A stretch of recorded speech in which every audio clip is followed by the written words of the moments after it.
ప్రియమైన దేవుడి బిడ్డ, ఎందుకు భయపడుతున్నావు?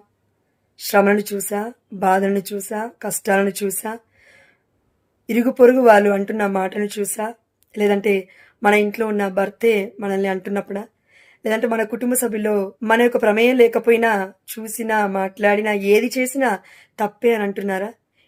ఈ తపస్కాలములో మనం ఉపవాస ప్రార్థన చేస్తున్నప్పుడు శోధనలొస్తాయి, వేదనలొస్తాయి, కష్టాలొస్తాయి, కన్నీళ్ళు కూడా వస్తాయి.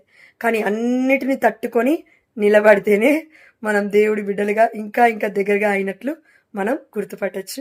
అదేవిధంగా దేవుడు ఆనందిస్తాడు. కాబట్టి ఎన్ని బాధలున్నా ఇదిగో దేవుడికి అర్పిస్తూ ఆ తండ్రి దేవుడి యొక్క మహిమార్థమై అయా బాధలు తీసేయి అని అడగకుండా నా ప్రతి బాధలో నువ్వు నాకు తోడై ఉండయ్యా అని దేవుణ్ణి మనం మర్చిపోకుండా మహిమపరిస్తే ఆ దేవుడు మనల్ని తన మహిమార్థమై నిలబెట్టుకుంటాడు. ఆమేన్, హల్లెలూయా. దేవుడు మనలందరినీ తన శక్తితో తన బలముతో యేసు సర్వ శక్తివంతమైన నామములో మనలందరినీ దీవించునుగాక.